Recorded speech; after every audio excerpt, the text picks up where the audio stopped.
And so here we go.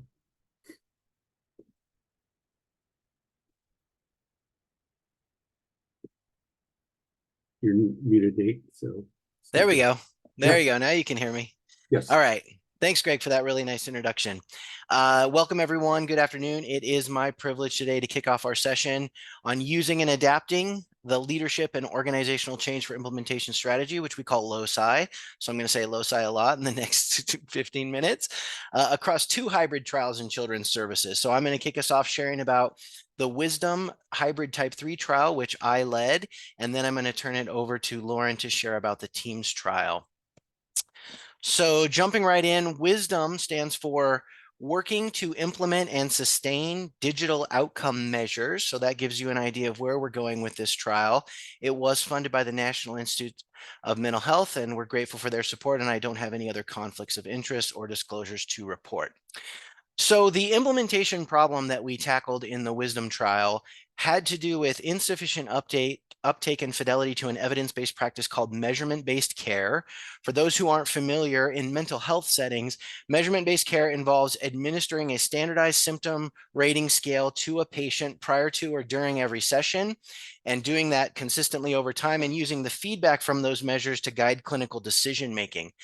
Digital measurement-based care systems take that whole process and digitize it. So the measures are completed electronically on a tablet, a phone, a computer. They get scored instantaneously by the system, which clinicians love.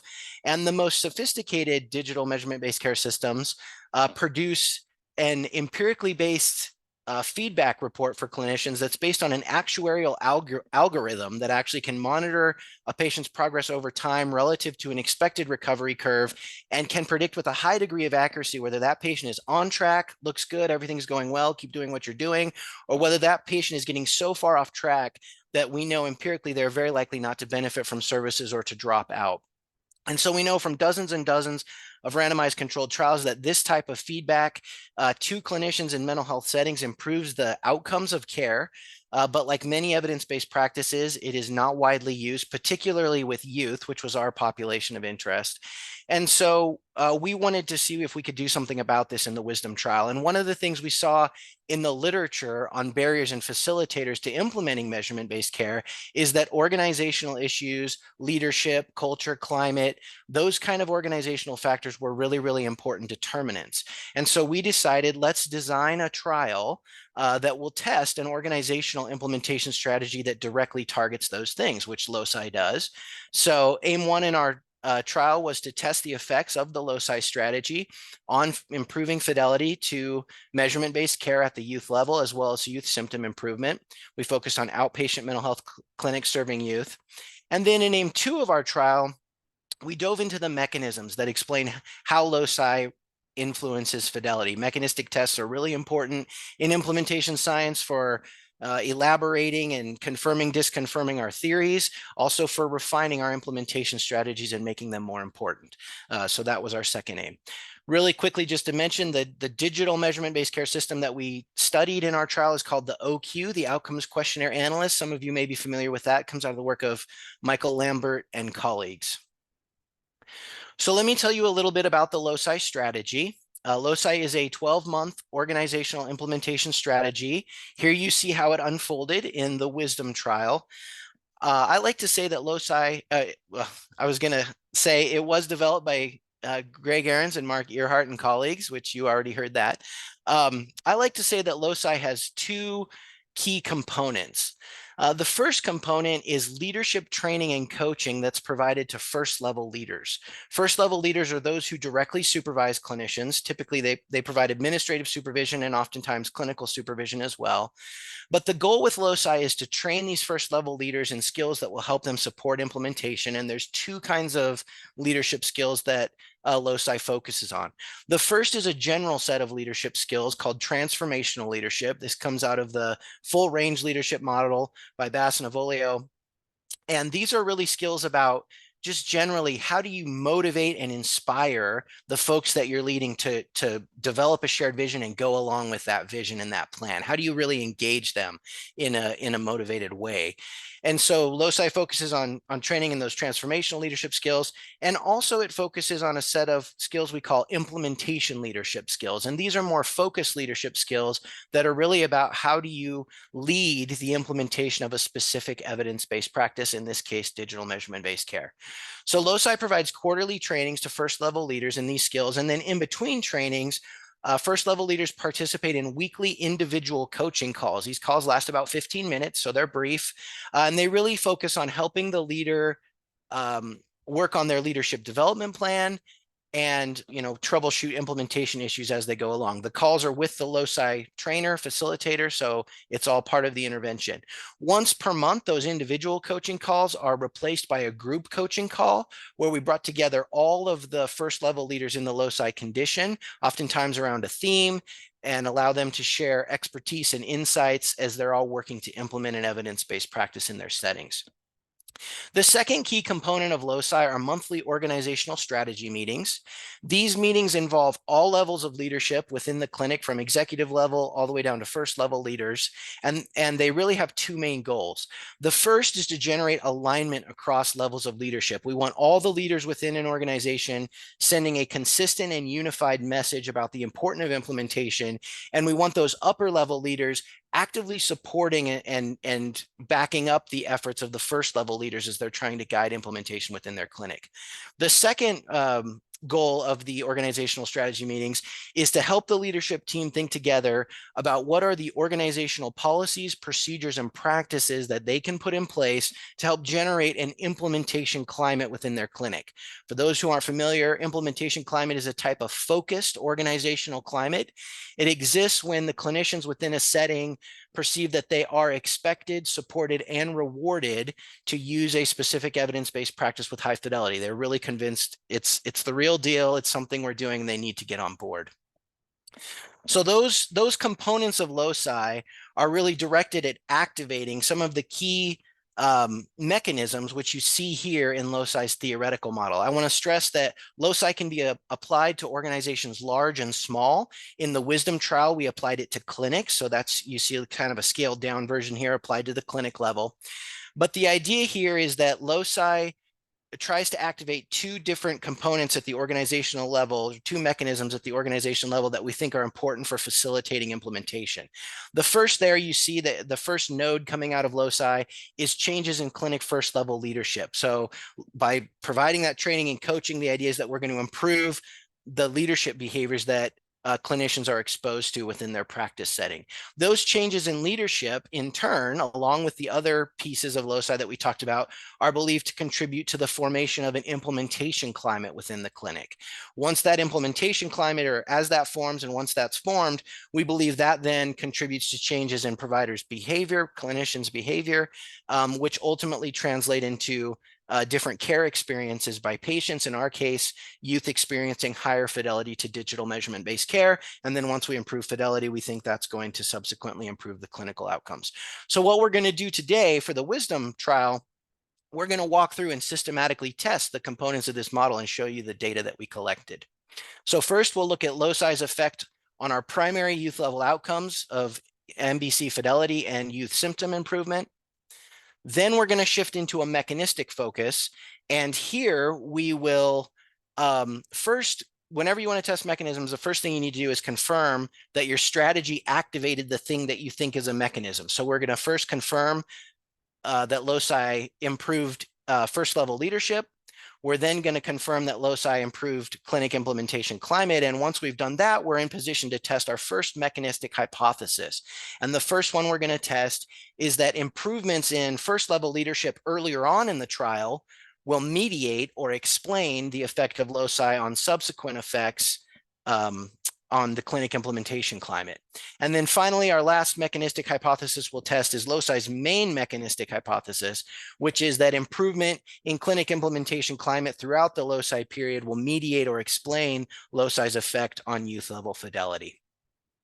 So a little bit about the wisdom study design to kind of give you an idea of what we did. It was a cluster randomized hybrid type 3 trial. We enrolled 21 outpatient mental health clinics that were serving youth, and we randomly assigned 10 of them to a control condition and 10 of them to the experimental condition. We did collect data in 2 phases. We're only going to look at phase 1 data today. All of our clinics that were enrolled in the trial received initial training and then 12 months of technical assistance to implement the OQ system. And so that training, and there was initial training, a couple of booster trainings, that was provided by the OQ purveyor organization, and they also provided the technical assistance. So everybody, all 21 clinics in the trial got that all the same. The only difference between the 2 conditions is that in the LOCI group, their leadership participated in the LOCI strategy. To help us look at our primary youth level outcomes, we enrolled new youth outpatients who entered services after the MBC training, and we followed those youth for 6 months after their baseline. We collected data on MBC fidelity for each youth directly out of the OQ system. So the OQ system automatically logs every time a measure is completed, whether the feedback report ever gets looked at, and the timing of when the feedback report got looked at. So we were able to use that data for each youth within their 6-month period, and based on the number of sessions we knew they had from caregivers, we created a fidelity index ranging from 0 to 100%, which indicated how much fidelity to MBC the youth experienced. We also tracked changes in youth symptoms. Caregivers completed research measures at the youth's baseline and then monthly thereafter for 6 months, regardless of treatment participation. To help us look at our mechanisms, we collected data from clinicians. So they completed ratings of the first level leadership within their clinic and also their clinic's implementation climate. They did this at baseline, 4 months, 8 months, and 12 months, which coincided with the end of LOCI, and then a 6-month follow-up, which was 18 months after baseline. COVID did hit early on in our trial, and we think we see the effects of that a little later on when we get to our results, but we were able to finish our study. So let's dive into our results. In the upper right, you see a little miniature version of our model that's going to help you keep track of where we're at in our model. So first up, looking at LOCI's main effects on youth level fidelity, I said it ranges from 0 to 100%. Here you see the average fidelity in each condition, 23% in LOCI versus 3% in control. So statistically significant, really large 20 percentage point difference in fidelity. We were thrilled with that. It gives us evidence that LOCI improved fidelity, and it's a very large relative difference. Also means we can test our mechanistic hypotheses. We were disappointed though, because we wish the fidelity in the LOCI condition was 75%, right? But we think that that's a COVID effect. These clinics were competing with a lot of stuff during this year of our study. And so that's why we do experiments though, right? Is so those historical confounds are controlled. But we did see that large relative effect of LOCI on fidelity. Moving on to look at LOCI main effects on youth symptoms. This is looking at youth symptoms over time from baseline to 6 months after. Solid orange line is LOCI, dash gray line is control, lower symptoms is better.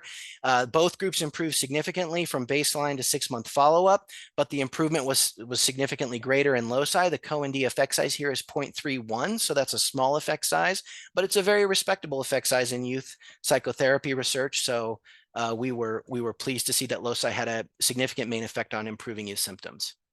Diving into our mechanistic analyses now, first step is to confirm that LOCI activated those first level leadership dimensions we were interested in. Here you see clinician ratings of implementation leadership by condition over time. The solid orange line is LOCI. Again, you see baseline equivalence between the 2 groups, but by 4 months, implementation leadership had improved significantly more in LOCI relative to control.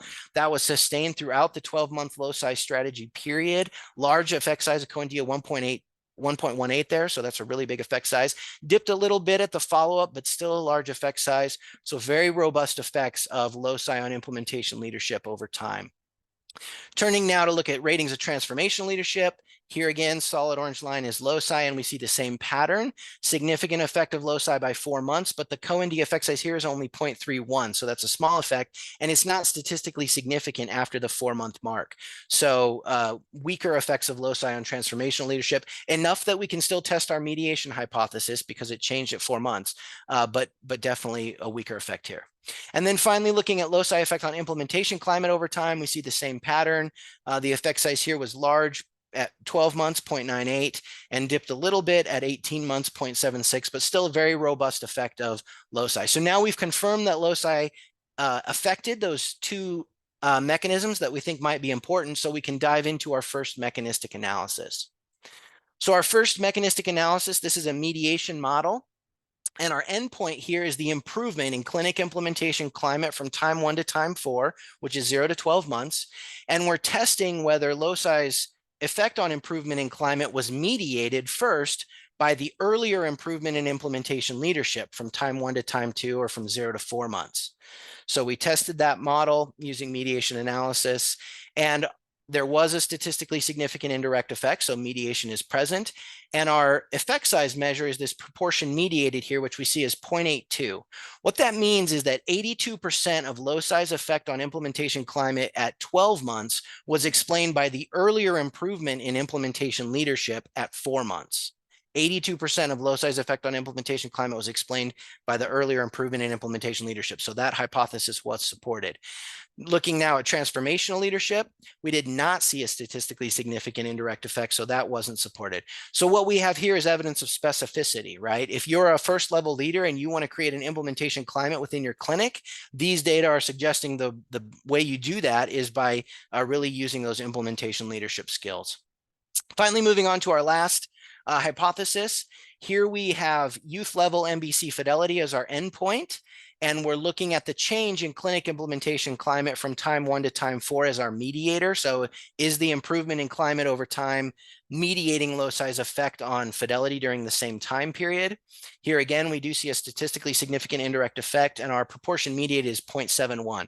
So what that means is 71% of LOCI's effect on youth level fidelity, which was measured through the OQ system, was mediated or explained by the improvement in implementation climate across that time period, which was rated by clinicians. So very strong evidence here supporting LOCI's primary mechanism, and suggesting if you want to support digital measurement-based care implementation, a really helpful way to do that is to create a clinic implementation climate. So key takeaways, I'm going to speed through these so we can get to Lauren. First, we have evidence that LOCI, in sort of a standard implementation of LOCI at work, it affected those bottom line implementation and clinical outcomes. The theorized mechanisms were mostly supported. We saw the support for implementation leadership contributing to implementation climate, and implementation climate contributing to fidelity. So we saw that. And now that we know that knowledge is really practical in terms of applications. We can do pre-service training, graduate training about implementation leadership, implementation climate, those kind of things could really have a lot of practical applications. But I'm going to stop there so that I can turn it over to Lauren. Thanks, Nate. I'm going to just take a minute to share my screen. Yeah, and as I mentioned in the chat, you can put questions in the chat or save them up for the end. We'll have questions on both talks. So thanks. Go ahead, Lauren. Thank you. Thanks.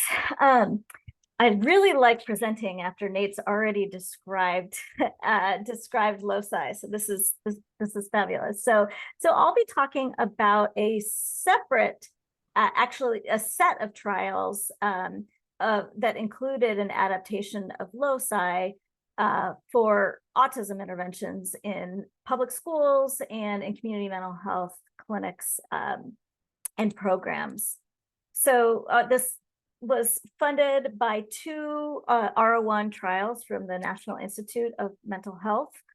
One was led by Dr. Auden Stamer, and I led the other trial, and they were linked together. So our trials were run together in collaboration. So just some background as far as autism being a public health priority. We know that the prevalence of autism has been increasing. There's estimated very high costs of care provided to this population. There's been a considerable number of evidence-based practices designed, developed, and tested for autism, but as we know from other clinical populations, that there's gaps between the evidence-based interventions that have been developed and what routine care looks like. So in our context, we like to talk about really that care, the different systems of care that are involved for caring for autistic children. Our studies are focused on two public service systems that care for autistic children. One is mental health. So we're primarily talking about outpatient and school-based mental health. That system is responsible for caring for the high rates of co-occurring social, emotional, and psychiatric conditions and needs in this population. And then also the education system that provides a significant amount of care for this population. So there are multiple service systems that care for autistic children. We're focused on mental health and schools. So Dr. Stamer and I were working in two different contexts. I was focused on mental health programs. Aubin was focused on schools. We independently but simultaneously developed or adapted two clinical interventions for autism. And we developed and adapted these interventions in collaboration with community providers, parents, leaders, for specific delivery in the service systems in which we were working on. So CPRT stands for Classroom Pivotal Response Teaching. Aubin led the development or the adaptation of Classroom PRT, and I led the development of AIM High, so an individualized mental health intervention for autism. So these interventions were developed, again, based on feedback from partners and designed for delivery in specific service systems. We each tested these interventions separately in large-scale effectiveness trials, and we found very similar findings in that when we trained providers in our interventions, that we saw improved child outcomes, we saw greater provider use of evidence-based intervention strategies, we saw that fidelity was associated with child improvement, but that there was variable fidelity in for teachers in Aubin's case and for mental health providers in my case for AIM High. So we started to look at some common influences on implementation outcomes in our separate trials. And what we found was influences at multiple levels. First, the importance of leadership support and engagement, and then provider attitudes and motivation. And so that led us to combine forces and to coordinate a project that was testing implementation strategy to further improve provider fidelity and training engagement, which leads me to the TEAMS trials. So what the TEAMS trials were two linked studies in which we were really examining the impact of pairing AIM High, in my case, CPRT, in Aubin's case, their training with a leadership intervention or a provider engagement intervention to see if it impacted the delivery of AIM High, CPRT, and child outcomes. So I'm going to focus more on our leadership intervention, but I will talk about our other implementation strategy. So I'm not going to describe LOCI because Nate did a wonderful job already describing that. For teams, we adapted LOCI. I believe Greg has used the term LOCI Light for our Teams Leadership Institute. We made a number of adaptations to LOCI.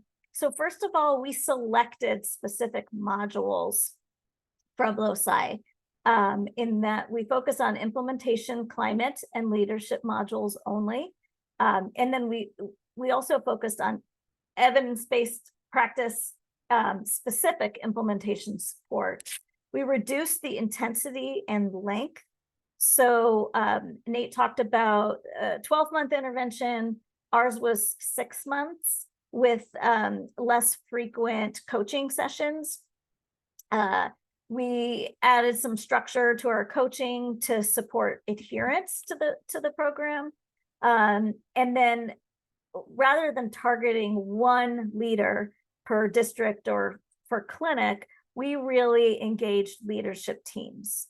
So the coaching was often with teams of leaders for within a given district or within a given program. And so again, this is about 6 months of the intervention, whereas the full LOCI is 12. So that was our leader organization level intervention. We also adapted our gold standard training approaches to focus on provider motivation and engagement. And so what we did is we took evidence-based motivational interviewing strategies and integrated it into our existing training strategies that were really geared toward, again, enhancing provider motivation and engagement. So what we were interested in looking at is the individual and combined effects of Teams Leadership Institute and our TIPS version of our training on 3 main outcomes. So our primary outcomes were implementation outcomes, so evidence-based intervention certification. So whether the teachers or mental health providers completed our 6-month training process for our clinical interventions, and whether they reached a fidelity threshold that was rated by our coaches. And then we also looked at observed evidence-based intervention fidelity. And so that was where raters who were naive to the condition that the therapist or the teachers were in were rating a random selection of video recorded sessions between a child and their provider. And then we also looked at child outcomes, and we had different outcome measures for the 2 different studies, but standardized their scores so that we could combine their data. We are also looking at engagement of targeted mechanisms. These will sound familiar for the Teams Leadership Institute. We looked at implementation climate, implementation leadership, and then by EBI specific, I mean CPRT specific or AIM High specific implementation support strategies that the leaders used as they were those interventions were being rolled out in the clinics or in the schools. We also were interested in the effects of teams on, or of TIPS on provider attitudes and motivation. That was the target of that implementation strategy. And then we were also looking at kind of the mediation effects of those indirect effects of those mechanisms on our targeted outcomes. So methods. We also conducted a cluster randomized trial. We enrolled programs and school districts over 3 cohorts, and then at each cohort we randomized districts we enrolled them and then randomized them. We randomized these districts and programs into one of 4 conditions. The first condition was gold standard training. Then there was a provider enhanced training where TIPS was used, a leader training where we included the Teams Leadership Institute, and then our last condition is where they had both. The clinical training was provided in all the programs and districts for about 6 months each. So our combined participants included 385 dyads of providers and families. And so we had the providers enroll with 1 child, so for the purposes of the design. So what did we find? For our implementation outcomes, we did not find an effect of TLI or TIPS on certification. So whether or not the therapist or the teacher completed the 6 months of training, we did not find an effect there. But what we did find is an effect only of TLI on observed fidelity. So again, those were those video recorded sessions where we had observers naive to the condition to rate the extent to which the therapists were using key strategies from each of the interventions. And then we also examined the effects of TLI and TIPS on improvements over 6 months in child outcomes.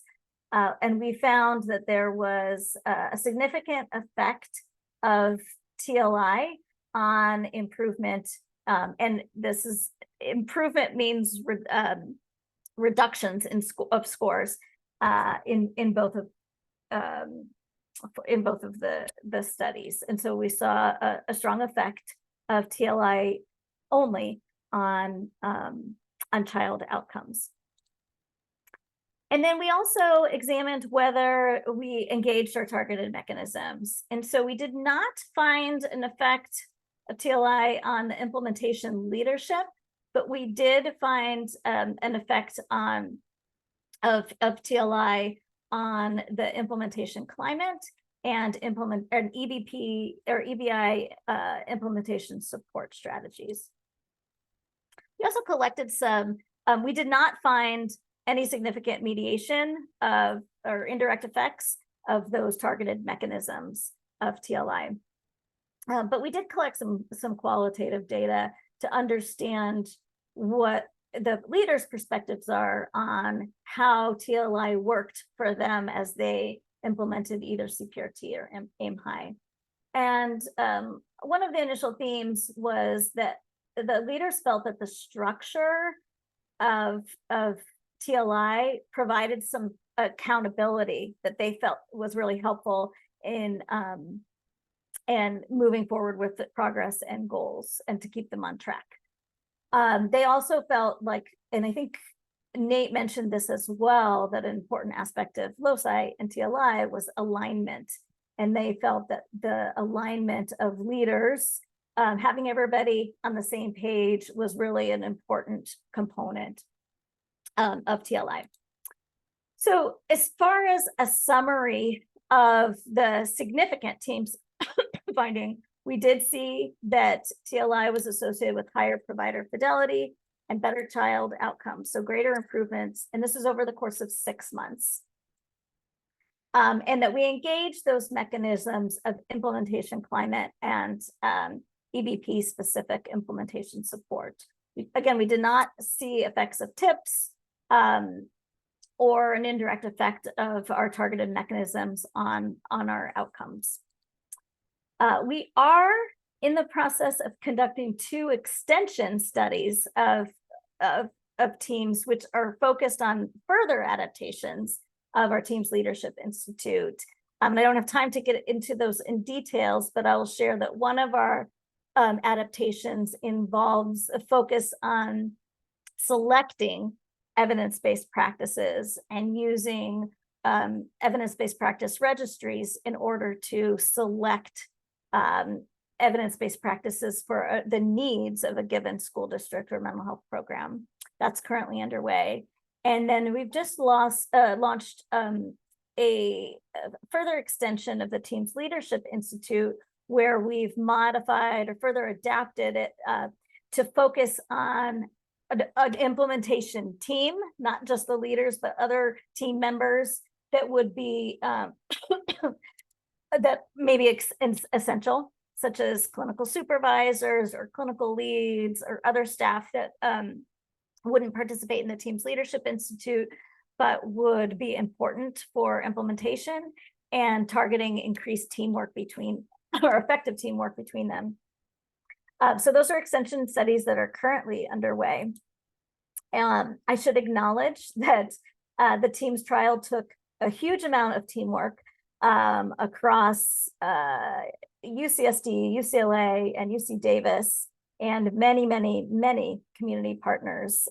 And we're continuing to use the infrastructure that we developed for the Teams trial and the adaptations that we did for LOCI as we move forward in furthering the development of implementation strategies.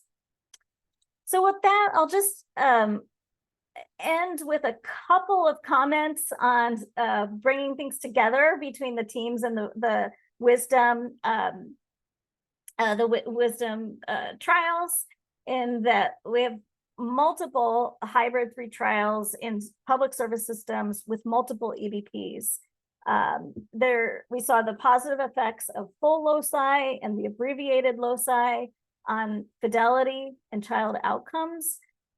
Really illustrates that loci is flexible and can be paired with multiple EVPs in different formats and configurations. And I think just really the bottom line is the importance of proactive support and coaching for leaders in supporting providers as they learn and deliver evidence-based practices.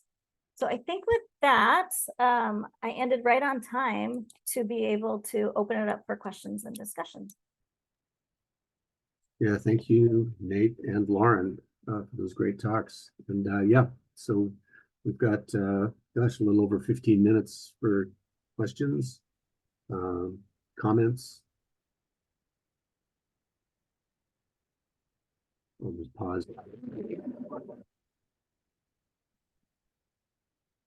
I should have put in my summary, I'll just add that another theme across these trials was persisting during COVID and supporting, continuing to launch these large scale trials during COVID, and also supporting leaders as they were really grappling with especially the onset of the COVID pandemic, and the impact on schools and children's mental health was significant. Okay, so questions are starting to come in the chat. So Irene Sue is asking, in both trials, do you have some tips for getting participants to repeatedly complete surveys on implementation climate? Do you want to go first, Lauren? I can. You can go.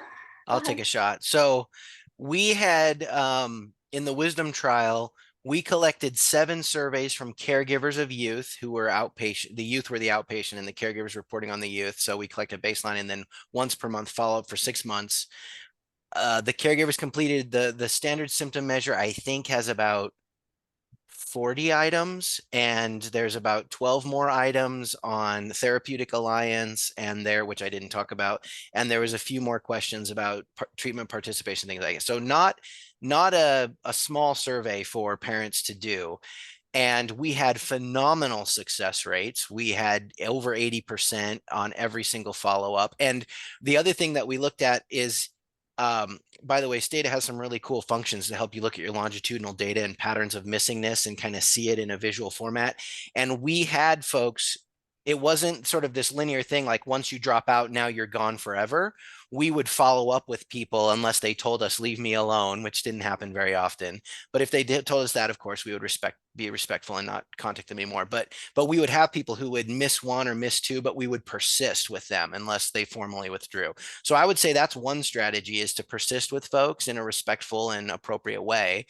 But the other thing that I would say that helped us was staff, right? The folks that you have interacting with your participants are absolutely essential. And I mean, it's kind of good customer service 101. Like, how do you treat people with care and respect and make them feel valued and help them understand the importance of what they're doing and what they're participating in?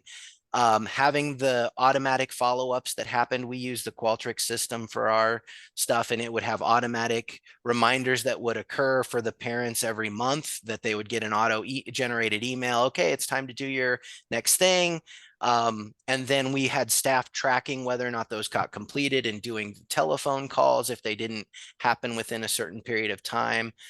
We also gave people an incentive every single time they did a survey, and we made sure that we got those promptly, and that if people don't have problems getting those. I mean, these sound like overly simplistic and basic things, but I really think that kind of attention to the detail, those customer service kind of things, were really, really important for us in having that really, really good response from caregivers of youth who are receiving these mental health services.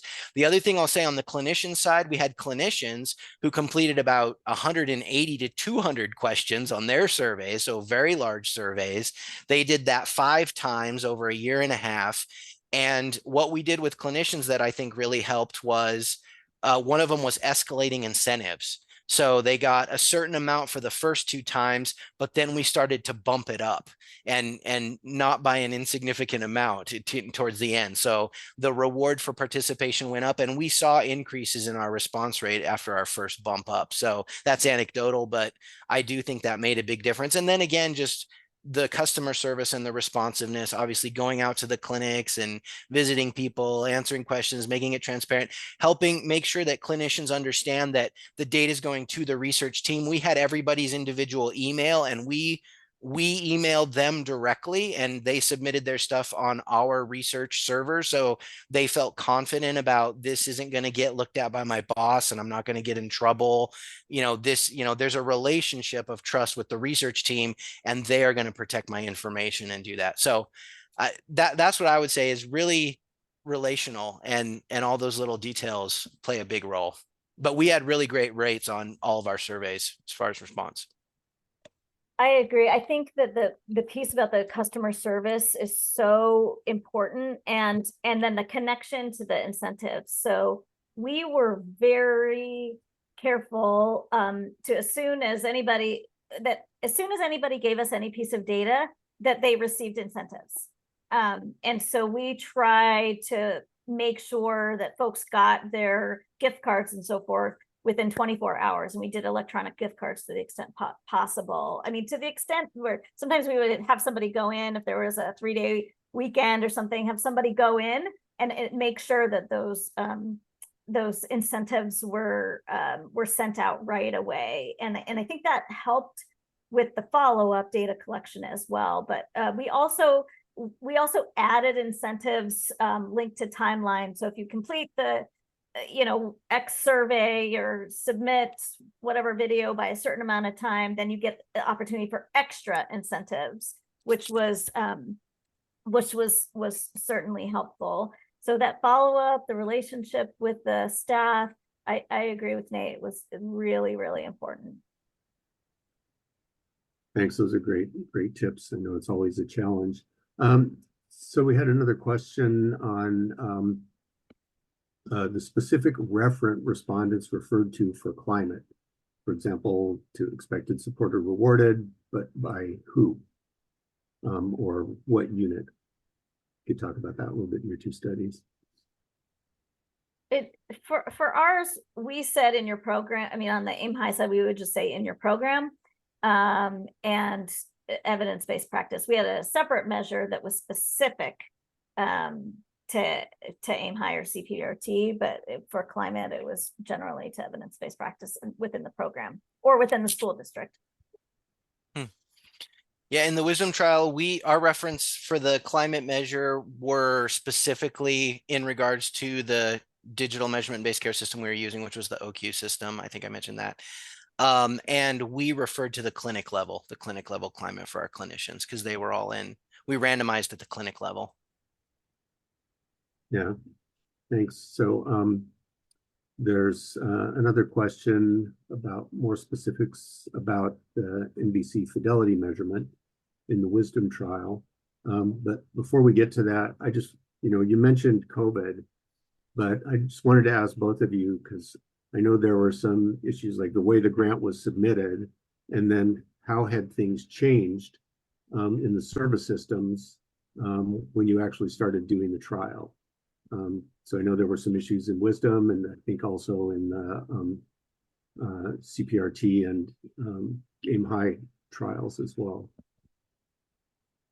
So what was the effect of COVID on how that changed? No, even before COVID. Oh, I mean, every trial I know of, things change from submission of the grant to actually doing it.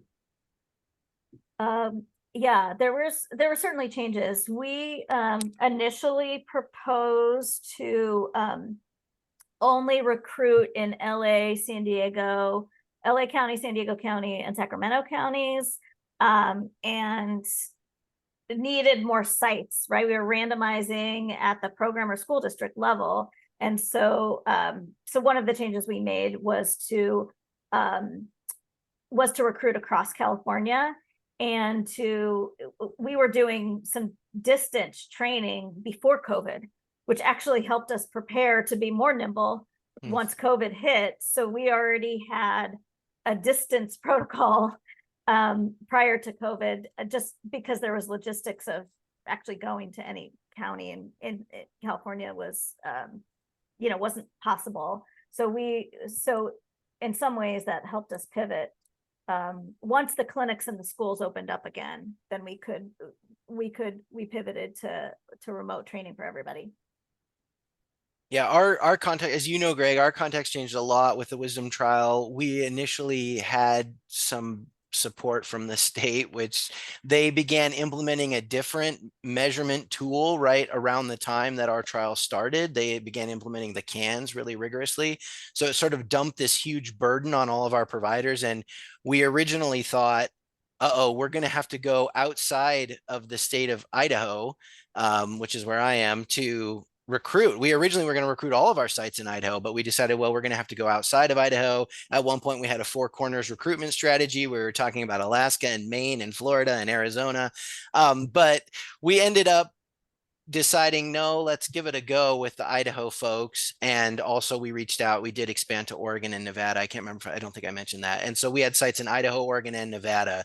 And that was partly in response to some of those policy shifts, right, that happened that, maybe we could have anticipated. I don't know. Maybe we should have, but we didn't, and it changed. And so that was how we responded to that. Yeah, thanks. So there's a question about the analyses and at what level they were completed, unit level or provider level in each study, because I know data was reported at the child or family level, also provider level and clinical level. So if you could say just a little bit about that for each study. For teams, provider and child level are the same level because they're yoked. So providers were only eligible if they had an eligible child, and the child was only eligible if they were on the caseload or in the classroom of an eligible provider. So those were yoked. So child and provider were the same level in teams, and then they were nested within a program or a school district. Yeah, and in wisdom, the analyses I showed today, there was different kinds of nesting going on depending on what analysis we're talking about. So, but in terms of the primary outcomes, we had kids nested within clinics. That was really our main for the fidelity measure, because our fidelity measure was characterizing the episode of care that we observed in that 6-month period that we followed each youth. For the longitudinal analysis of change in youth symptoms over time, there we have observations nested within the kids, and then the kids nested within the clinics. For the analyses where we looked at change in climate and leadership over time, then we have time points nested in clinicians who are rating those things, who are then nested in their clinic. So it's kind of different nesting depending on the analysis that you're looking at, but that's the general setup.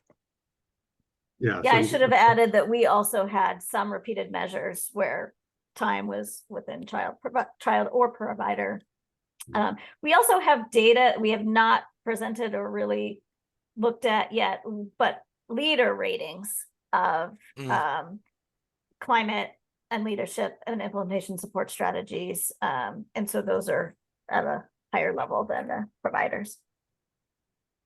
Yeah, thanks. And those questions are always important, and often people don't specify that clearly. And Nate and Rebecca laying the call just led a paper published in Implementation Science on 8 issues related to doing multi-level research in implementation science. So I'll direct you to that. If and that just came out, gosh, less than a month ago or so. Pretty recently. So there's also a question here. Someone would love a little more specifics about the NBC fidelity measurement in the wisdom trial.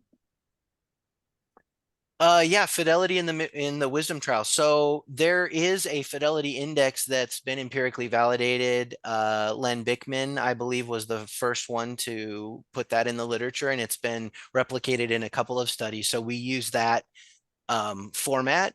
Essentially what it does is for each youth, it calculates the proportion of sessions in which a measure was administered, which is called a completion, and was completed, I should say, and that's called a completion rate. And then it also calculates of the measures that were completed for how many did the therapist or the clinician actually look at the feedback report. So there's a viewing rate and a completion rate for each youth. And if you take the product of those, you end up with the overall fidelity index. We figured out while we were doing that math that all of that reduces down to the number of views over the number of sessions. You can check out my algebra and verify that for yourself. But so what it really boils down to is the number of viewed feedback reports relative to the total sessions for the youth. But it's the same index that's been used in prior studies. So that's what we used. Yeah, Manon, do you want to ask the more detailed question that you had? Sure.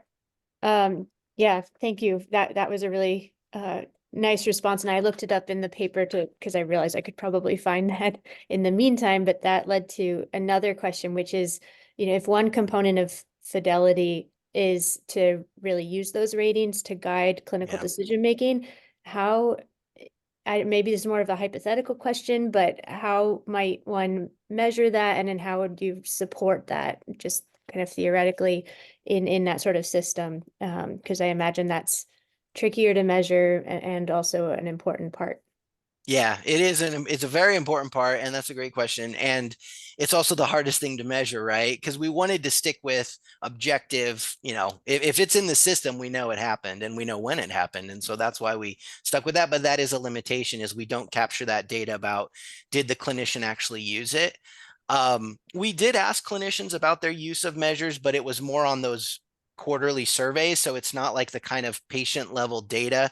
There's a trial by Kara Lewis where they tried to get into that a little bit, but I don't know that they ended up having a ton of success with it. I think it's a little bit of an enigma. If you have a good idea, I would love to hear about it.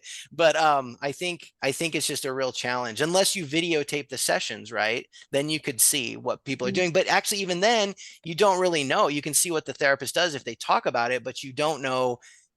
They may not say it out loud to the client, but they're thinking it in their brain. So it's a really pretty tricky thing to get at. But yeah. Yeah, I don't have a good answer, and it's something I want to think about more. But thanks, that's helpful. Yeah. Yeah, so I want to thank our presenters. We're just about out of time. Also, I put the link to that article that I mentioned in the chat, but please also complete our brief DISC seminar evaluation. It really is very brief, and we really appreciate the feedback. And thanks again to Lauren and Nate and Aubin in her absence for doing these, kind of difficult, large-scale studies of these, organization and clinic level strategies that we need much more information on how these operate and how we can be more effective in helping clinics and organizations to effectively implement evidence-based practices. So thank you both so much for your time and great work. It was a pleasure. Thanks for good questions, everybody. Thanks, everyone. Bye.